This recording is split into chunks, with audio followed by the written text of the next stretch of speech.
বিশ্বকবি রবীন্দ্রনাথ ঠাকুরের একটি বিখ্যাত ছোট্ট কবিতা আজ আমি পাঠ করে শোনাব। কবিতা জলপাত্র। শুরু করছি। প্রভু তুমি পূজনীয়, আমার কি জাত জানো তাহা, হে জীবননাথ। তবুও সবার দ্বার ঠেলে কেন এলে, কোন দুঃখে আমার সম্মুখে?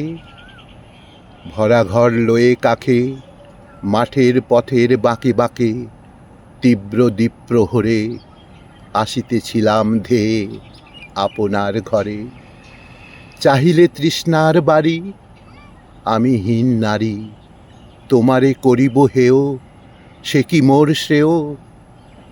ঘটখানি নামাইয়া চরণে প্রণাম করে কহিলাম, অপরাধী করিও না মোরে। শুনিয়া আমার মুখে তুলিলে নয়ন বিশ্বজয়ী, হাসিয়া কহিলে, হে মৃন্ময়ী, পুণ্য যথা মৃত্তিকার এই বসুন্ধরা, শ্যামল কান্তিতে ভরা সেই মতো তুমি।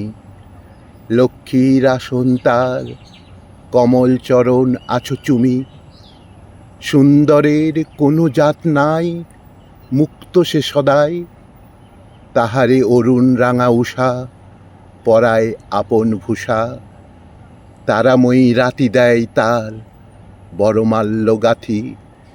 মোর কথা শোনো, শতদল পঙ্কজের জাতি নেই কোনো, যার মাঝে প্রকাশিল স্বর্গের নির্মল অভিরুচি, সেও কি অসুচি?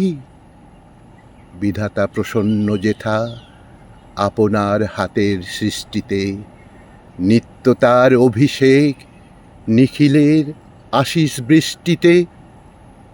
জলভরা মেঘস্বরে এই কথা বলে তুমি গেলে চলে, তারপর হতে এ ভঙ্গুর পাত্রখানি প্রতিদিন উষার আলোতে নানা বর্ণে আঁকি, নানা চিত্ররেখা দিয়ে মাটি তার ঢাকি।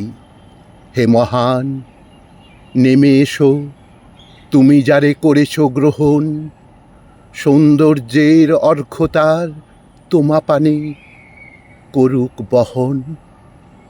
সৌন্দর্যের অর্ঘ্য তার তোমা পানে করুক বহন।